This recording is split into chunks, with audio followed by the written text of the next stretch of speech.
How long has your family lived in Wesleyville? 1890. Okay. My great-grandfather bought the house from Eliza Ann Sisson. So it was my great-grandfather who bought the farm, and then when he died, it went to my grandfather, who I never knew, because he died just before Mom and Dad got married, around mid-40s, and Dad became the owner of the house. I believe the heritage of my family, the Nichols, was originally from, well, England, but after that, around Newcastle. So how long has your family lived in Wesleyville? Well, all my life, so be, But your family, yeah, so your great-grandfather, yes. So, well, So, probably over 100 years at least. You know, we wanted to be a farmer, you know, and because they bought property here, I guess, you know, mainly. Because my dad had, well, 300 acres here. And we had access to the lake. You know, our property went right down to Lake Ontario and almost back to the 401. So I do know that my great-great-grandfather, James Reeve, lived at the next side road over in Port Britain, and he was a stonemason in 1859. That's from a census. And then this farm, this is part of my grandparents' farm. So my grandfather inherited it from his parents, so my great-grandparents. And my grandfather inherited in 1917. Well, both my parents grew up in Wesleyville, around the corner, and then married. 1914, they bought the farm at Wesleyville. So, and my brother still has part of the 50 acres, a horse farm, Roy Austin. My grandfather Dinner, because that was my maiden name, he bought the farm in 1919. So they've had the farm, my brother is still living on the area that was the farm before the hydro bought it. So, but yeah, since then. Okay. Well, my mom and dad, as I said, they grew up around the corner from each other, came to Wesleyville School together, and married, and built a house in Wesleyville, kind of thing. It's a farm. My grandpa had bought the farm originally in 1914, I think I said, and had 3 sons, and they all farmed the same farm with 1,200 acres, kind of thing. And so my family, there was 3 of us girls and a boy. He is still farming, has a horse farm, breeding farm on Wesleyville Road. But the rest of us have moved, married and moved away. So all my relatives and family on both sides were in Wesleyville growing up. Yeah. We were farmers like Val's family. We did dairy where you did beef. And you didn't have dairy farm, but we did dairy, and I have 4 brothers. I had allergies really bad when I was young, so I didn't do a lot of the farm. Yeah, so Mom and Dad had 3 girls and a boy. And I'm the second, and my brother's the youngest. I had 3 sisters, and they're older than me, and we used to help with the farm, bring in the hay and, all that stuff to do with the farm. I have a brother who lives just at the end of the side road. My grandparents owned this farm, and then in the 40s they bought that property, and my parents moved back here in 1969. So prior to that, my dad was working elsewhere, so we were moving every few years. So basically, I'm from the area, but I was imported in 1969. So tell me about your parents' relationship with the church.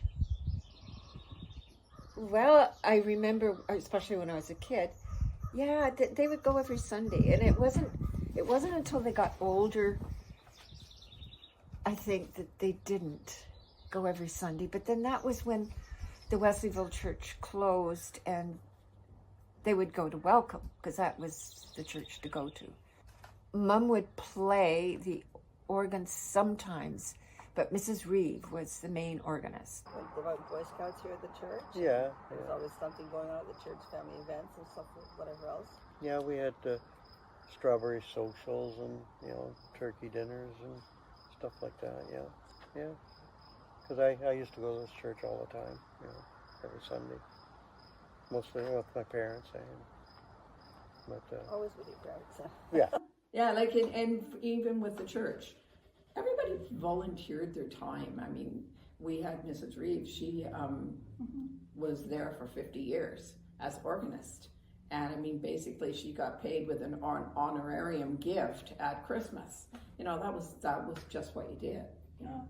And it was a church community. We had church suppers, we had picnics at the lake, sleigh rides with the horses and sleigh bells and everything. My dad usually did it.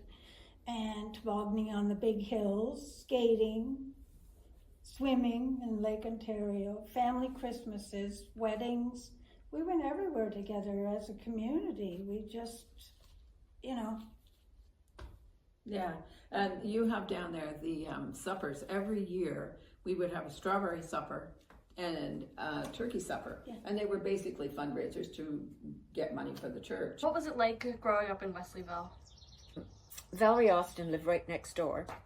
Well, I guess 3, maybe quarter mile. But that's right next door in the country. And even before school, I think we played together. We walked to school together with my younger sister when it was time for her to go to school. I don't remember all of the time, but I do remember one time walking home and we panicked because there were cows all over the road. So we had to get off the road into the field and, oh God, I don't know. It was a long way. We had to go around the cows. We were very blessed, I think, that we got to live in this environment. Church community. Mm-hmm. Yeah, we were all in Sunday school together, school together. There was always so many activities.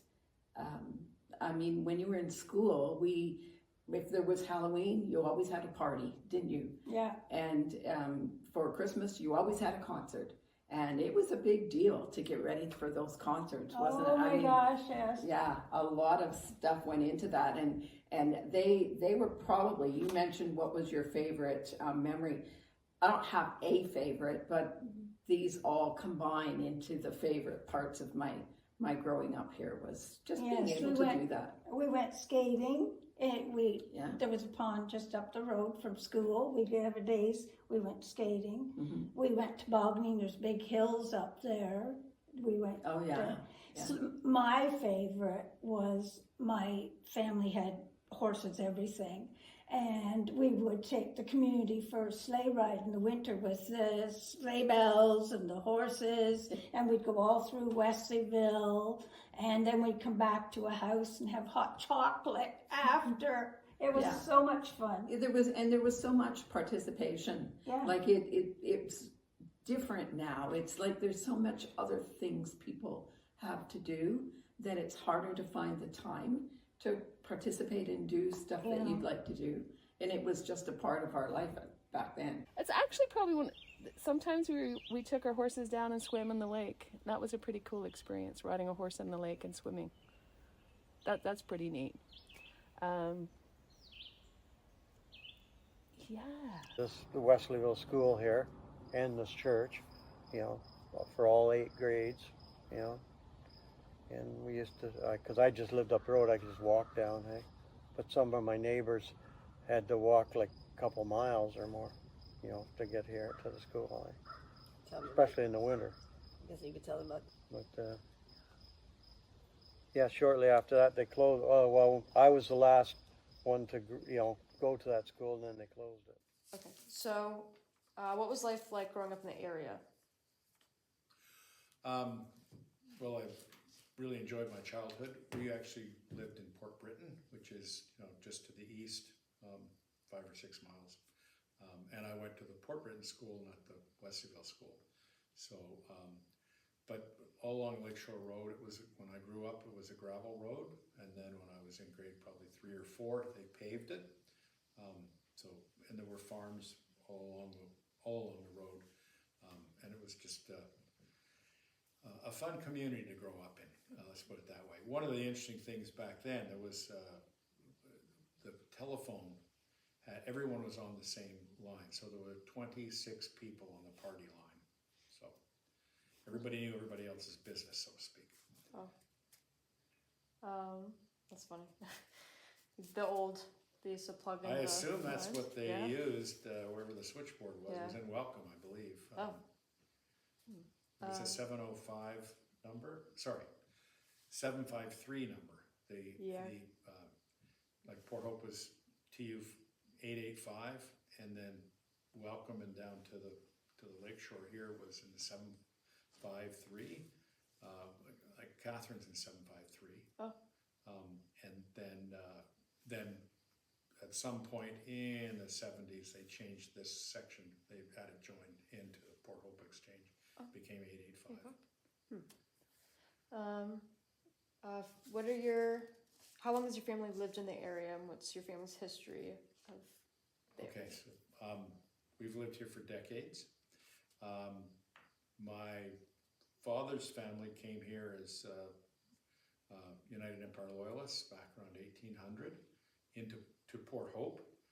Arrived with a family of the grandfather, the widowed, his widowed daughter, and her 3 children. So there were 3 generations that arrived in 1800, and we've been descendants of that family. Have lived here ever since. My mother's family came here from the States in the 1890s. So that's. Yeah. How did your mom's family? Because they came from this New York area, right? They actually came from Pittsburgh. Yeah. And then when my grandmother married in Pittsburgh, but her husband got a job in New York, in the New York City area, so they moved to Long Island, but they continued to come and spend their summers here with her parents. She was an only child. Do you know what the interest was of vacationing here? I think to avoid the hot and humid temperatures in particularly Pittsburgh, and also Pittsburgh at that time was, steel was the main driver, and so there was an awful lot of pollution. Yeah.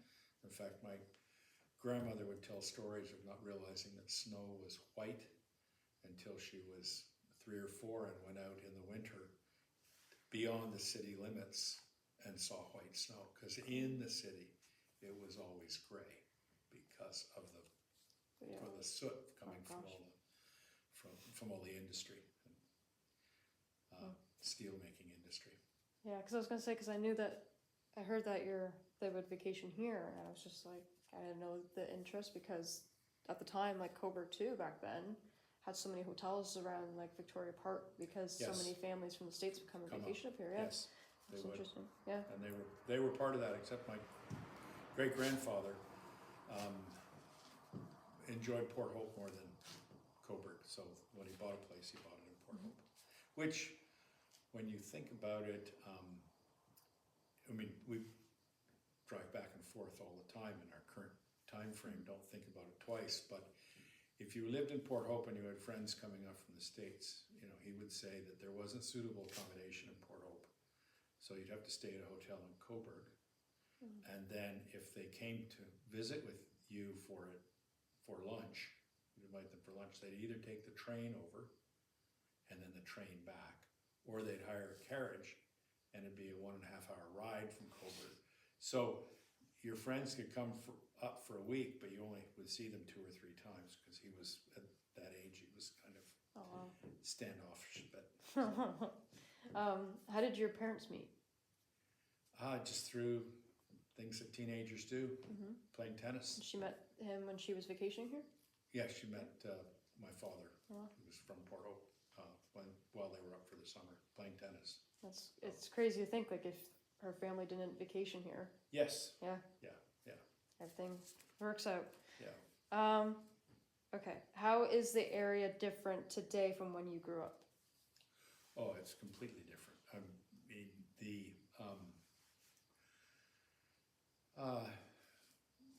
well, first of all, it was an primarily agricultural community. There were small family farms, not just along the Lakeshore Road, but north through the township, Hope Township, and Whitby was known as the country town, the county town in the country. Whitby now is a city in its own right. Just to give you, put it in perspective. So it's very different now because agriculture is still, a major economic activity, but it's dwarfed by all the other economic activity that's taking place in the GTA and just beyond. So it's a very different society that we live in now.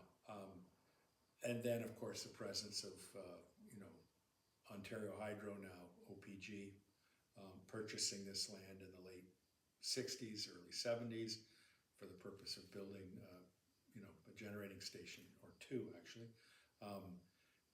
They displaced all the farms and families that lived here. This was a community that was, quite tightly knit community, and it's dispersed completely. So that's changed. Didn't affect us as much in Port Britain because, many of Hydro didn't purchase the properties and ask people or require people to leave. So, but in terms of the nature of what goes on along Lakeshore Road and the people that are here, yeah, major change.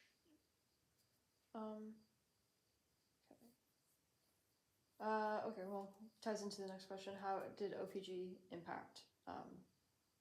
Did it impact you directly? Yeah. Well, indirectly. Directly, if we'd been in an area where they were expropriating land, it would have impacted us directly.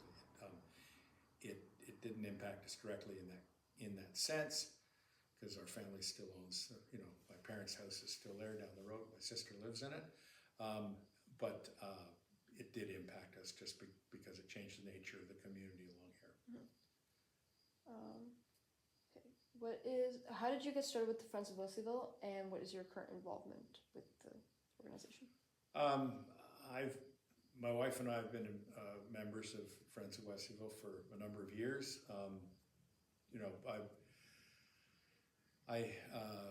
Although we didn't go to the United Church here in Wesleyville, we went to a church in Port Hope. I used to take piano lessons from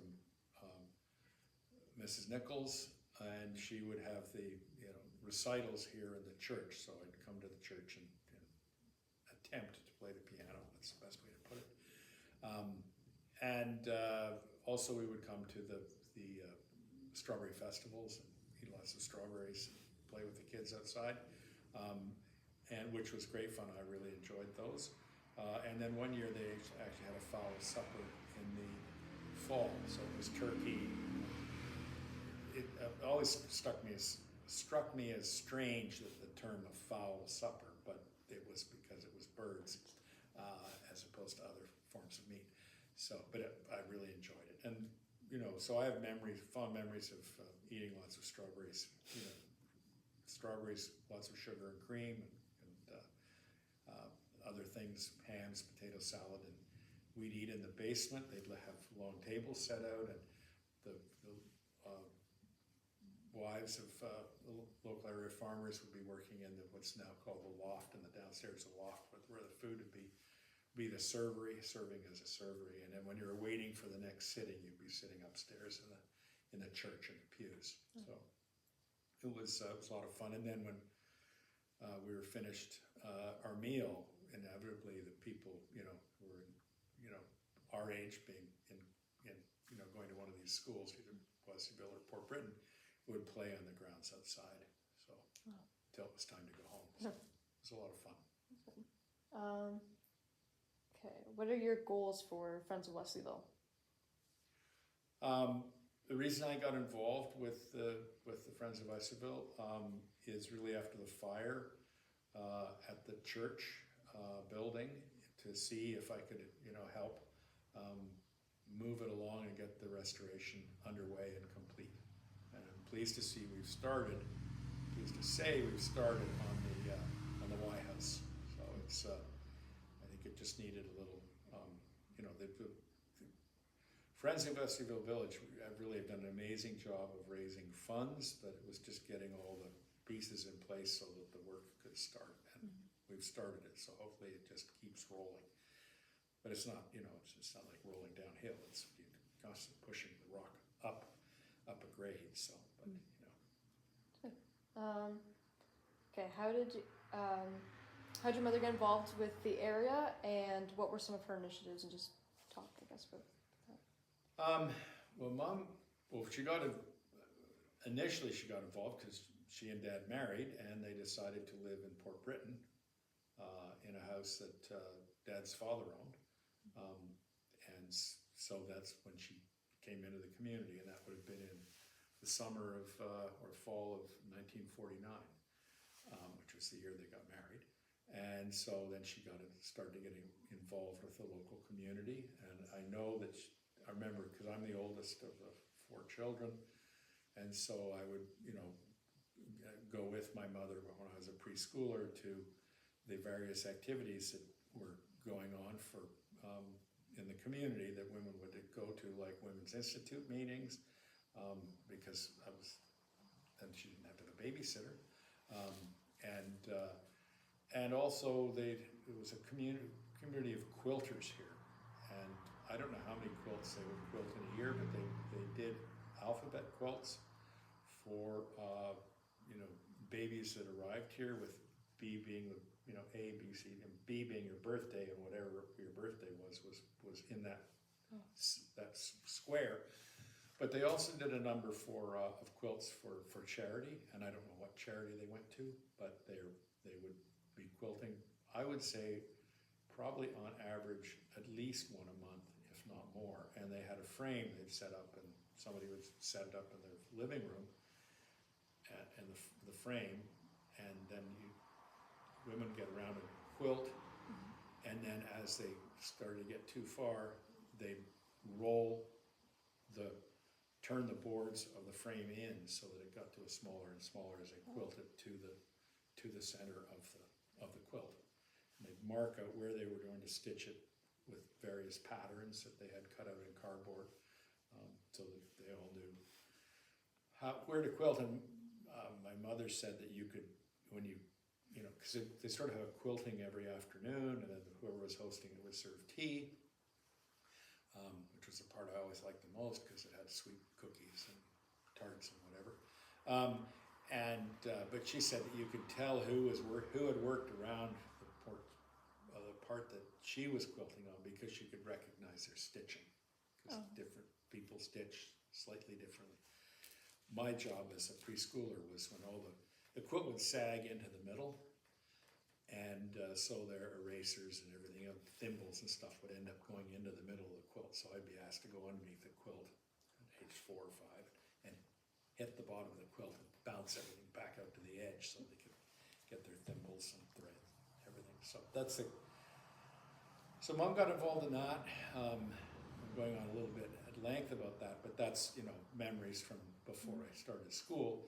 And then after that, she got involved in a host of activities here and in Port Hope. And as you may know, she ended up receiving the Order of Ontario much when I was, like, after I graduated from university. So that was, she did a lot of volunteer, community-oriented work in Port Hope and straight into Coburg, and certainly in Hope Township. So that's how she got started and a bit about her. So. Yeah. Can you touch on her involvement with the marsh then? She was. I don't remember the marsh. I do remember when she was exchanging letters with the president or chairman of Ontario Hydro about wanting to have Wesleyville recognized as a unique little village that not to just be destroyed. And she received success at that, and that's the reason this building and the barn and the house are still here. I also think that the church, I mean, Ontario Hydro just, had certainly then, and I don't think it's changed a lot, they were right next to God in terms of doing whatever they wanted, but they were not going to take God on. So the church still stands, because it's owned by the United Church of Canada, so. And it's an active cemetery, so they just steered clear. So these buildings happen to be in very close proximity, and it fit in with that. I know that Sue Stickley speaks about the work that Mum did at the Marsh. Mum also did a lot of work in the 70s when I was at university, when CP Rail wanted to put in a landfill north of the railroad tracks, up in the ravines, and it was they wanted to put in a large landfill and then rail haul Metro Toronto's garbage, City of Toronto's garbage, out here and put it in. Mum fought that tooth and nail, and the dump isn't there. And CP Rail is vowed they'd never suggest moving garbage by rail again. So that's. I was involved with that on the periphery, but I certainly heard about it. And at the same time, I'm sure one was talking with pushing Ontario Hydro to not build in the marsh down here. But I wasn't as closely connected to that. Okay. What are your memories of Redley Beach? Don't really have any. The memories I have are of the Barraclaw Beach. Oh. Which is you go down the side road, and our family would come out for picnics on the beach with bonfires, usually in the civic holiday, that weekend would be the classic weekend, and we would come out, all of Mum's. How did Ontario Hydro's arrival to the area affect your family and the general Wesleyville area? Well, my family got off the best. I wasn't living here at the time, so it's hard for me to remember all of the details. But, I mean, as you know, everything west of our farm here got bought up. And so, yeah, it was really traumatic. They all had to find elsewhere to live. And they wanted to buy some land from Dad, and so and I don't remember how many acres, but Dad held out as long as he could, and he actually got a better price for those acres. It was still, I think, only a couple thousand. So yeah, it was pretty traumatic. Yeah, because Mom and Dad no longer had any neighbors. Yeah. So, one of the kids that I grew up with through public school lived near the Wesleyville area, and her farm and her grandparents' farm were bought, and she moved. She left and had to go into town. As well, there were lots of different people that we knew that I think you're going to interview the Austins at some point. So they had property just, past Joan's house, and they had to relocate. So there were a lot of farms or houses that people had to switch. They may have lived like us. They may have been on that land for 100 years, their family, and all of a sudden it was taken or expropriated. So that was kind of hard. didn't probably have as much of an impact to me because I was still a kid, but for families it would have been horrific. And then to have it sort of be mothballed and nothing really happening with the hydro site is a bit of a kicker. I mean, stuff happens there, but for a long time they built it and then switched plans and went to nuclear. Kind of thing. My parents, when the hydro moved us, we moved to Moorish. But yeah, it was a big farm. We, had everything. We had, cattle, sheep, pigs. They had a butcher business. They had a lumber business. It was a big mix. We sent crops to, the canning factories. But we're glad to see it's happening. Yeah.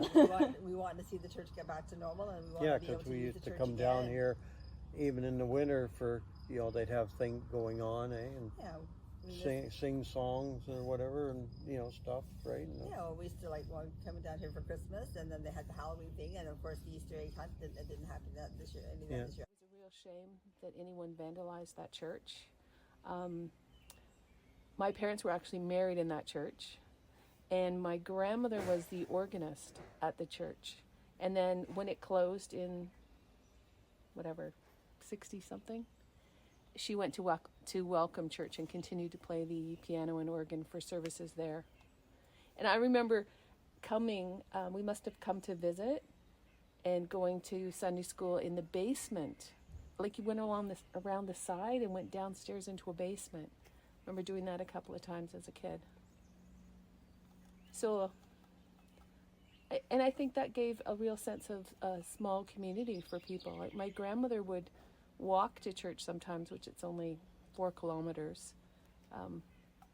But then when she moved to Welcome, she couldn't walk anymore to get there, right? I think I'm more for it than against it. I like the fact that it's being brought alive. It's creating a lot of memories. It's taken an awful lot of money and an awful lot of work to get it where it is now, and it was such a shame that the church burned. What do you like about living in the area? Well, I like living in the country. I feel comfortable here because I grew up here, and because it's close to town. Yeah, because it's in the country, it's on the lake. Yeah. Well, I guess I like how peaceful it is, except for the, cars and stuff going on the road. But, I can go out. I don't have any neighbors, which I really like, where up there where I live, because Ontario Hydro own all the property all the way around me. So it's nice. I don't have any, I can do whatever I want, But also, it's a place where you grew up. Yeah. I can remember, if I, go out and look around, I can, I know what it was like, when I was younger. So I can remember all that, and like I said, going to school here, and, and all the neighbors, Living in a village, it takes a village to raise a child, and I think that was more or less what it was like when we were growing up.